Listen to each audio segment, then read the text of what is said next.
جہاں بندوسار اپنے بڑے بیٹے سشیما کو بھیجا مگر یہ ناکام ہوا تو اس کے بعد پھر اس نے اشوک کو اجین سے ہٹا کر اس طرف بھیج دیا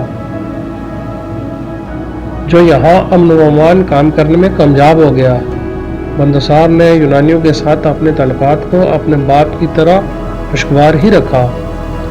بندوسار نے 25 یا 28 سال حکومت کی اور بعض تاریخ دانوں کے مطابق اس کا انتقال 276 قبل مسیح میں ہوا اور دوسری روایت کے مطابق اس کا 270 قبل مسیح میں انتقال ہوا۔ اس کے بعد اس کا بیٹا جو ٹیکسلا کا وائسرائے تھا اشوک نے حکومت سنبھالی اور اس کے بارے میں آتا ہے کہ تخت حاصل کرنے کے لیے اپنے بڑے بھائی سے زور آزمائی کرنی پڑی اور ان کی تخت نشینی کا سال 268-269 قرار دیا جاتا ہے۔ اشوک نے ایک جنگ لڑی اور وہ کلنگ کی جنگ تھی جو ان کی تخت پوشی کے 8 سال بعد لڑی گئی۔ اصل میں بندوسار کے عہد حکومت کے انتشار کے دوران اس علاقہ نے خود مختاری کا اعلان کر دیا تھا۔ ایک فرمان کے مطابق اس جنگ میں 1 لاکھ آدمی قتل اور 1.5 لاکھ گرفتار ہوا۔ اشوک کو فتح ملی مگر اس قدر تباہی اور انسانی جانوں کے ضیاع سے فاتح کا دل ٹوٹ گیا۔ اس نے تہیہ کر لیا کہ کبھی بھی وہ صرف سلطنت کے لیے جنگ نہیں کرے گا۔ اشوک کے بارے میں آتا ہے کہ اس نے بعد میں بدھ مذہب اختیار کر لیا تھا۔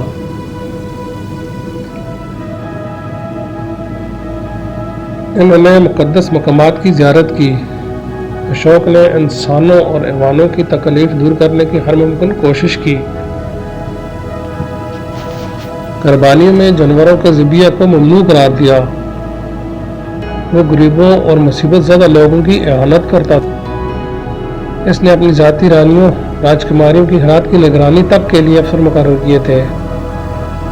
کلنگ اگرچہ ان کی واحد فتح تھی مگر باپ دادا سے ان کو اتنی وسیع و عریض سلطنت ملی تھی کہ اشوک کی سلطنت شمال مغرب میں ہندوکش سے لے کر مشرق میں بنگال تک پھیلی ہوئی تھی، شمال میں ہمالیہ سے لے کر مہاراشٹر تک پھیلی ہوئی تھی۔ اس کی سلطنت میں کابل، ہرات، جنوبی افغانستان شامل تھا۔ نظام حکومت چلانے کا طریقہ کار کم و بیش ویسا ہی رہا جیسا ان کے دادا چندرگپت موریہ کا تھا۔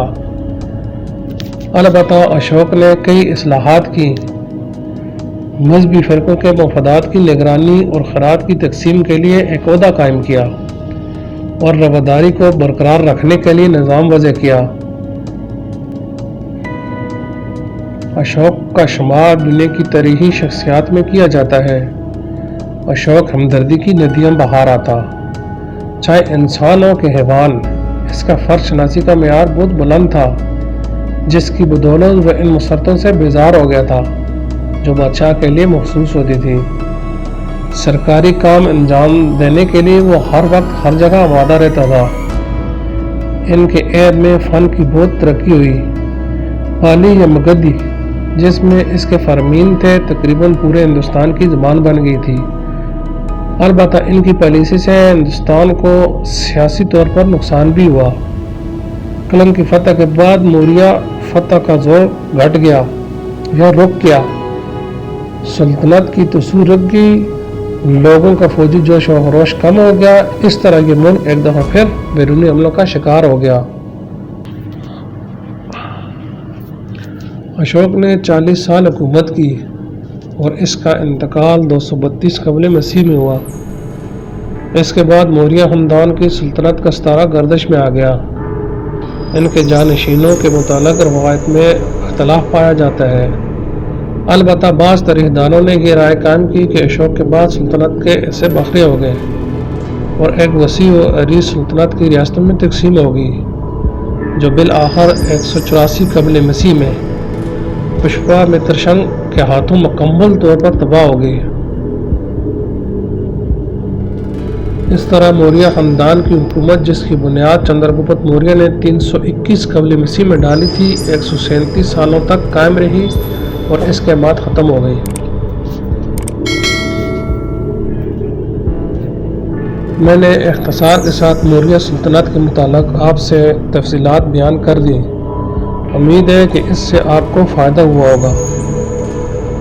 اب انشاءاللہ ملتے ہیں اگلی ویڈیو میں.